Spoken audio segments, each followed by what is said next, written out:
Fire season is year-round, as we know, but fall presents a couple of extra elements. Why is fall such a critical time? So, first, starting off, that we're talking about the entire state of California, everything from Siskiyou to San Diego. And so, one of the big challenges is that they're so incredibly diverse, going from the redwood forests of Humboldt all the way down to the deserts of Imperial, creates challenges on planning.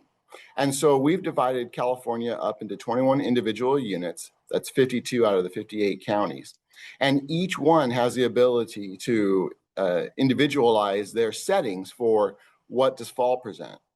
And we also work with our National Weather Service partners to identify, okay, well, there's a significant risk, particularly the offshore winds, whether they're known as Chinook, North, or Santa Ana's, they all present a problem.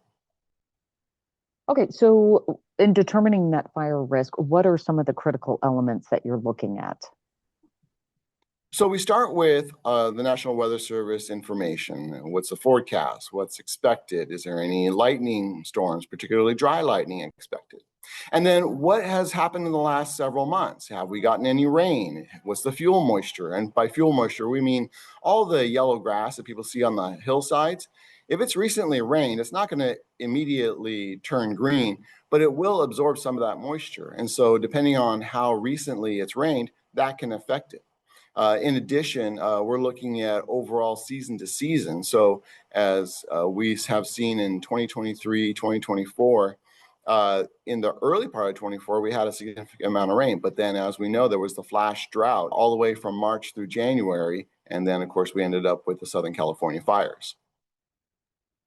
Okay, so in terms of precipitation, uh, sometimes we'll hear reference to 100-hour fuels, 1,000-hour fuels, different precipitation is impacting different fuels. The definition is, how long does it take for the moisture in the air or the ground to be absorbed by the piece of wood or grass or brush? So a 1 hour fuel would be literally the brown piece of grass, because within an hour it's going to absorb any humidity. But conversely, and very importantly, it will lose that humidity within 1 hour. A 10-hour fuel is going to be your brush, moving towards the small, not quite manzanita, more like a light chamise maybe, would be a 10-hour fuel. And a 100-hour fuel would be your manzanita, where it takes longer for the water to be absorbed, but also longer for it to be lost. 1,000-hour fuel is going to be the larger trees, think pines, oaks, and then the 10,000-hour fuels would be the sequoias, the redwoods. And what that means is there has to be 10,000 hours, so more than a couple months, of no rain before it would completely lose all of the moisture, which is why they typically do not lose all of their moisture. So that presents an interesting question. When we get some of these early season storms, but they're few and far between, what does that do for our peak time of fire season? Well, and that's why we don't refer to fire seasons anymore. We refer to the fire year, because it depends on what happens. So, looking at our 1,000-hour fuels, if we're able to take, it's basically a month. If we're able to take a look at that and say, well, it rained 2 weeks ago, it's not raining now, but it takes a month for it to lose its moisture. Well, then it's probably fairly well hydrated. But right next to it, where we had the light brush, the grasses, those will be very flammable. And so our concern is when the grasses and the brush, what we call ladder fuels, begin to burn, and then they start impinging upon these 100,000-hour fuels that then are able to be burned, or that reaches the canopy. And that's where the significant fires can burn. So with the weather system and pattern, kind of like what we've had as of late, we went up 180 days in Sacramento without significant wetting rain, and then we got this weather system that dropped a quarter of an inch for all intents and purposes. But it's also been cooler. So is one better than the other, or could that be deceiving? Cooler weather doesn't necessarily mean lowered fire risk. That's absolutely true. I mean, consider the January 2025 fires. It was plenty cool, but it was extremely dry, and it was relatively warm for the time. So it may have only been in the 70s and 80s, but it's January. And so it was a significant issue. Wetting rain is a big determinant on whether or not uh, open burning or burning with permits is allowed. So on Monday, some of our units in the northern part of California are going to reopen permit burning. And we'll be seeing some press releases on that. But what it means is that although it's permitted because of the conditions that are seen on the ground, it doesn't mean there's not a risk of fire. There could be a microclimate that has very, very dry areas with the fuels very dry. And if we get a wind, which is aligned with topography, which, by the way, those are the three elements required for a wildland fire: fuel, wind, and topography. But looking at those, if we have a dry microclimate with the right wind in the right place going the right direction, there can still be a significant fire. At what point is CAL FIRE starting to reduce their staffing? So that's an interesting conversation that we're having right now. In fact, we are working with the legislature to transition some of our firefighter ones into permanent staff. And the reason for that is that CAL FIRE is an all risk fire department, which means that we do not just respond to wildland fires. We also respond to medical aids, motor vehicle accidents, structure fires, vehicle fires, hazardous materials incidents, and technical rescues. So the need for those is not determined by a particular date on the calendar. And so by us moving towards making all of our firefighters permanent, because there's a permanent need.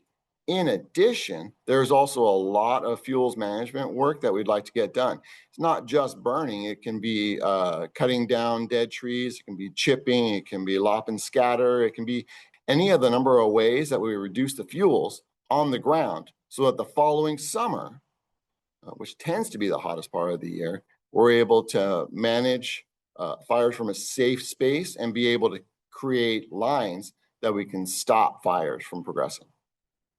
Well, CAL FIRE has been in the all risk mission for a number of years, and we are now able to really highlight how much we do for our individuals, whether they're in the state responsibility area or the local, just picturing like cities and counties. And what we'll do there is be able to action as much as we can to respond to all of the other incidents, do our fuels management work. But in addition, we are focused on being proactive with being able to get these missions done. We are currently in the process of hiring a large number of people. We're looking to be over 14,000 by 2027. Will that be the largest staff that you've ever had on record? It Okay. will indeed be the largest staff we've ever had on record. We're already more than twice the size that we were just 7 years ago. And we currently are the second largest fire department in the United States, the largest fire department in California, Who's the largest? FDNY. Our variety of climates is extreme. There's no other state in the country that has the year to year variability that California does. How does CAL FIRE prepare and manage the different risks from north to south? Yeah, that's a great question. Managing the risks in all these different areas amongst these different counties is a challenge, and which is why we delegate that down to our individual units. Because let's say we're talking about the Lassen Modoc unit, which covers Lassen, Modoc, and Plumas counties. Well, they're able to look at a granular level, what is going on here? Are we in a flash drought? Are we getting significant amounts of rain? What is appropriate for this area?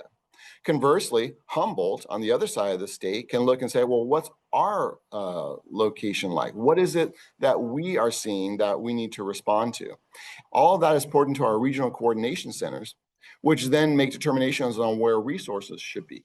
So let's say for some reason that in the north, they're expecting a lot of dry lightning, whereas in the south, they're in a position where they don't need as many resources. We'll send resources from the south up to the north.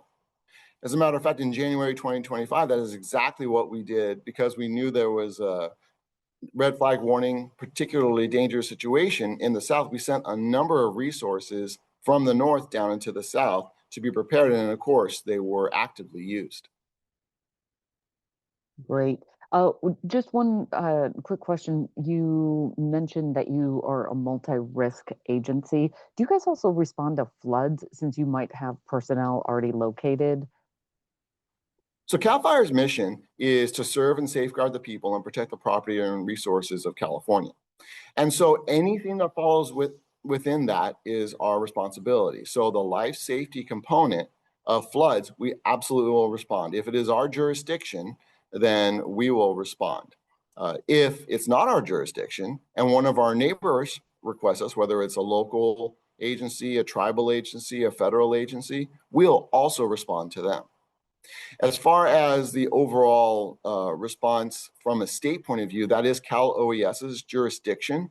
However, they can request us at any time and we will also respond, which is part of what we did with our incident management team after the fires were out in Southern California. We continued to maintain a presence with Cal OES to coordinate and ensure the suppression repair was being done at a safe and appropriate manner.